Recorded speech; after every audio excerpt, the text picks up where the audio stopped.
I wanted to hop on here and talk about a couple things regarding my PC. More than likely upgraded. I'm editing pretty much on the same exact setting. New Intel chips that just came out. I mean, those, especially the 12900K, has been like hard to get. CPU would be like a 6800 XT or a 6900 XT. And 6900 XT is like $1,500. You can maybe find it for $1,400. Alright, good morning guys. Sorry the lighting in here is not the best. But I'm in my office, as you guys can obviously tell. PC's back there. Sorry about the glare right there. It's from the light that's on. So yeah, wanted to talk about a couple things. This video more than likely is just going to be me talking. I wanted to hop on here and talk about a couple things regarding my PC, which is right over there. So first thing is I am going to more than likely upgrade it. I built this PC back in August, I believe around the end of the month or early September. I really don't remember.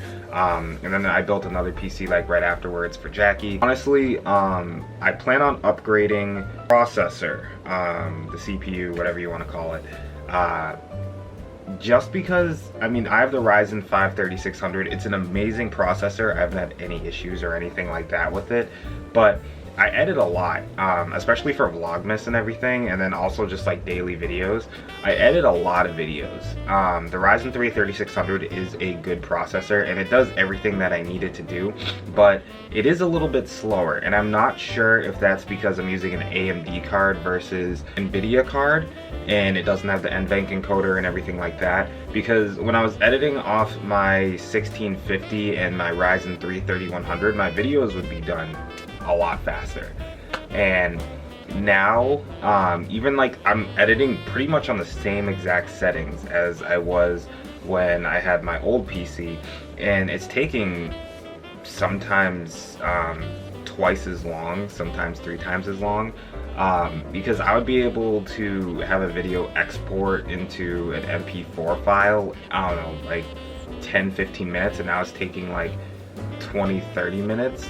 And it's weird because the Ryzen 5 3600 is a newer, quote unquote, it's a newer processor than the Ryzen 3 3100. So, and the only difference between that was the Ryzen 5 3600 is a newer processor. It has a newer graphics card, which is the 6600 XT paired with it.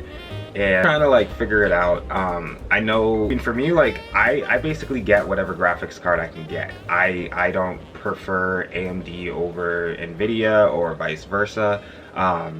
It's just whatever I can get my hands on. I wanted a 3060, didn't get a 3060. I ended up winning the Newegg Shuffle for a 6600 XT. I was like, hell yeah, that's perfectly fine. It actually outperforms the 3060 in some titles anyways.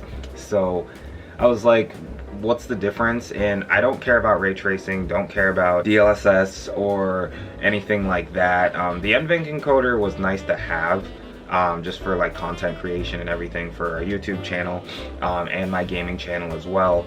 But it's just more or less it's a good card. It outperforms the 3060, and it's kind of in the middle between the 3060 and the 3060 Ti, so I was like, whatever. I would prefer a card with more VRAM, just because it stresses me out sometimes when I start to get to that cap on the VRAM, as far as when I'm playing games at the same time. So and I actually ran into a tiny little issue with Battlefield 5, which actually wasn't an issue, but it just seemed like the recording was a little bit stuttery at times, and I noticed sometimes it would spike up to 99% on the GPU, on the CPU, and sometimes the GPU would spike up a little bit. I was playing on ultra settings, so I dropped the settings down to high. So I don't know if that contributed to it. I know that obviously playing on ultra, whatever. But I don't know, I'll probably have to mess around with that again.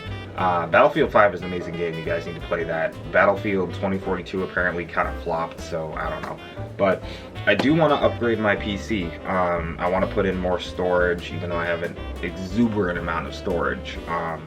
I do want to add more hard drives. Hard drives, you guys need to hop on the hard drive train if you guys are not on it already. I know that everybody says you need like faster M.2 storage, and that's obviously true, but definitely if you're doing a lot of content creation, you're making massive videos, you don't want to fill up your faster drives with just, you know, one video or two videos. You should definitely go and buy like a large capacity hard drive, because in the long run, yeah, they're larger and you're gonna have to obviously have a hard drive cage or a insert, whatever, for the hard drive. Definitely go that route, because you will definitely thank yourself for having the extra storage. I have a 2 terabyte and a 6 terabyte, a 2 terabyte and a 4 terabyte hard drive in my PC right now, and I'm going to keep them in there until I fill them up, and then I'm just gonna slap 2 10 terabyte hard drives in there. I make so many videos for this YouTube channel and for my gaming channel, and just having just a massive amount of storage is the best thing that you can have when it comes to content creation, because it just sucks when you only have like a 2 terabyte hard drive and then you're like, crap, what am I supposed to do now?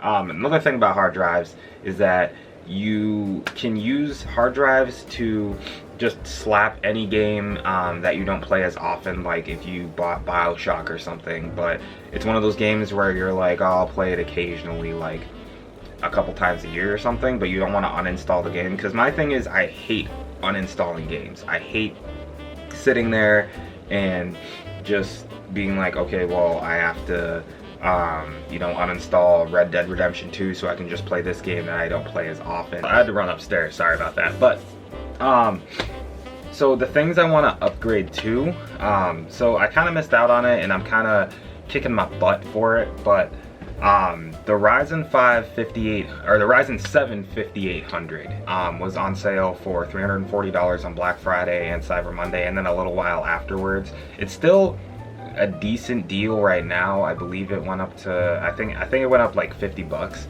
But that processor is a tank. I'm really looking into it. I would have to update my BIOS because I haven't updated it. I think I updated it once since I built the PC, but I know there is another BIOS that came out. So I'm gonna upgrade my BIOS, but I do want the 5800X, and then the GPU. So my GPU is an amazing GPU. I play in 1080p. I have two 75 hertz monitors. I don't need like crazy, like I could never use a 4K monitor. I know that at some point 1080p isn't going to be a thing anymore, and everybody's going to be gaming in like 1440p or 4K, which a lot of people do right now anyways, except for like esports titles, for what I know.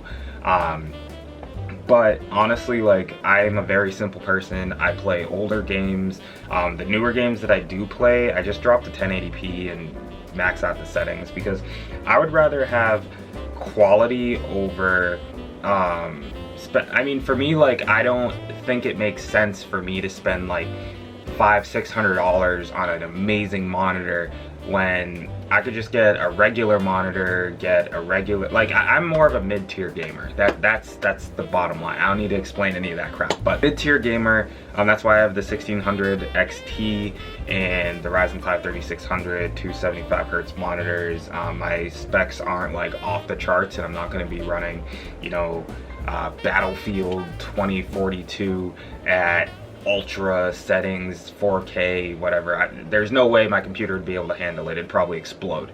But I do play 1080p, not Battlefield 2042, but I play other games. But yeah, I think I want to upgrade the CPU to 5800X. I would put my 3600 more than likely in Jackie's PC, and then sell off her Ryzen 3 3100 to somebody for like 80 bucks or 100 bucks or something. I don't know. I like the 6600 XT. It's an amazing graphics card, does everything I need it to do, and it was such a bump up from my 1650. But Because I do a lot of recording, like pretty much every day, sometimes twice a day, I think it's struggling a little bit, just in like newer titles to record at the same time, because I can play the games perfectly fine. Eating up some of the VRAM, and it only has 8 gigabytes of VRAM, so I think it's more geared towards like somebody that is just gaming and maybe doing slight like highlights or something. I really don't know. So I don't know what I'll end up doing. If I can get a good deal on maybe another AMD graphics card, like a 6800 XT or something like that, or I don't know if I would ever go to 6900 XT. If I do that, that's quite a bit of money, especially right now during the GPU shortage. It's like absurd to even buy a graphics card right now unless you can win like the Newegg Shuffle, and win the Newegg Shuffle for a deal that actually makes sense. Or if you have like a friend, or if you're on Reddit, there's like there's some communities there that sell and buy parts. But that's like a different thing. I don't know if you guys even like videos like this. I just wanted to hop on and talk to you guys about this. Obviously we're doing Vlogmas. I wanted to add this in there too, but yeah, it's just been difficult to buy any kind of legitimate computer component like a graphics card. Even like the new Intel chips that just came out, I mean those, especially the 12900K has been like hard to get, but I probably will never own one of those. I think the highest I would ever go is a 5800X, and I'm more of an AMD person. But 5800X is what I want to upgrade to, and then if I upgraded my GPU, it would be like a 6800 XT or a 6900 XT, and the 6900 XT is like $1,500. You could maybe find it for $1,400 if you're lucky. But the good thing is Newegg has a lot of stock of them, so if I can just like stomach paying that much for a 6900 XT, which is about $500 more than what it released for, I don't know, we'll see. But with that being said, I want to close out this video. I don't want it to be too long. Just want to talk to you guys about the upgrades that I want to do to my PC. So make sure to like, comment, subscribe, push the bell button, all that fun stuff, and I will see you guys in the next video. Peace.